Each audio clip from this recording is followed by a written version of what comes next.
Let's talk about one of the great resources for the artist, and that's the camera. Now, when we use the camera, we're not trying to just recreate the photograph. We're just using it as a resource.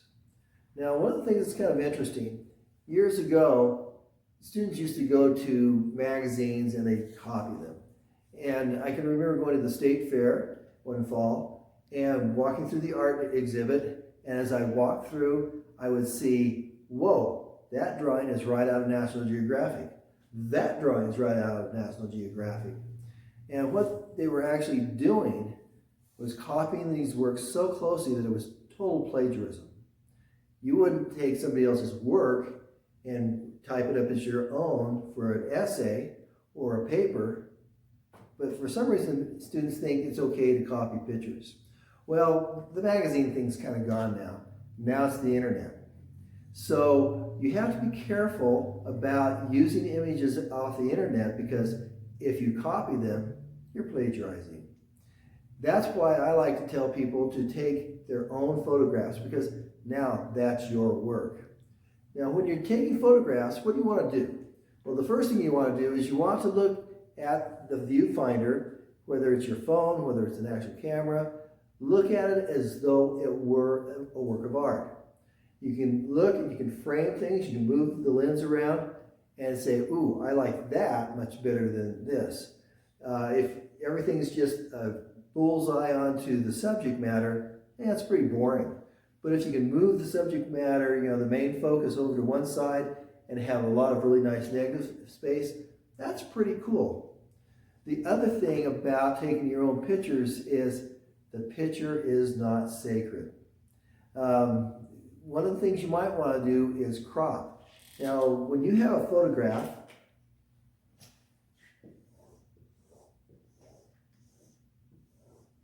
and you say, let's say that you have different imagery here. Let's say that you've got trees or something over on this side, you've got a building over here. You might find that this as a whole does not make it that interesting of a composition, but maybe this little area right here is a very interesting composition. And so we need to learn how to crop. Crop simply means that we take off excess and we zero in on certain areas. So let's go look at an image that I used. A number of years ago, I was down in California visiting family, and I was at my brother-in-law's house and going up just 3 houses across the road. I was at this place right here, and then there was a set of stairs going down to the beach. This is at Solana Beach. And I loved this tree. Now, I didn't like its surroundings at all. I mean, you've got this brick retaining wall, you've got telephone poles, telephone lines, you've got a planter here, a lot of extra useless information here as far as material. And so what I did was I took this photo and then I placed it in my own environment. So this is a wood print that I did, and I put the tree on a bluff. I used the grasses to show wind, the trees swept that way. And so I really liked just this tree. You go back, and this was way too busy. There's just nothing of interest here except the tree itself. And so that's what I did. And that's what you need to do with your photographs. Use them as a reference. Get rid of all the useless things that you don't need to put in. Find a setting, use it as a reference. You may find that you'll take one thing out of a photograph and put it in a new environment with other things. So that's when I say use a personal photograph. This is the idea that you're using it as a reference. And this works for printmaking, works for painting. It doesn't make any difference. So remember, the camera is simply a tool to create a reference for you to use. If you recreate a photograph completely in a painting or in a print, what's the use? You might as well just have the photograph.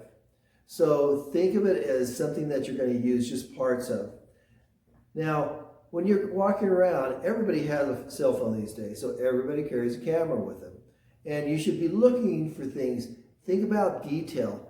Think about what would make an interesting composition. If you try to take a picture of a big, broad landscape, chances are it's not going to work very well. It's very, very difficult to translate that into a nice print or a nice painting, especially as an aspiring student. Now, on the other hand, if you find little things that have detail to them, little close-up shots, those can make a very interesting composition. If you are a car person and you love cars, rather than take a picture of an entire car and try to recreate that, take maybe the front end of it, maybe the quarter panel, because if you're doing details, a lot easier to do a nice job and have it look cool than trying to do the entire vehicle and having it just a little bit off. The other thing is that you should be always looking for an opportunity to take a photograph.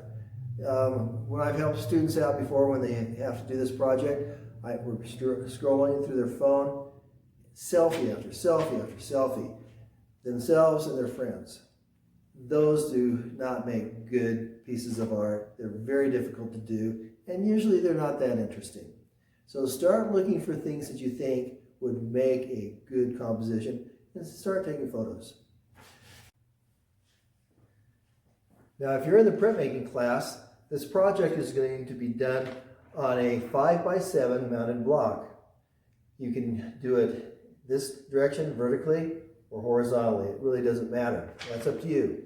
The paper that you're going to print on is going to be 9x8. All the paper that we print on is always at least 1.5 inches wider in each direction than the block. The reason why is you need room that you can put a mat around it for a final presentation.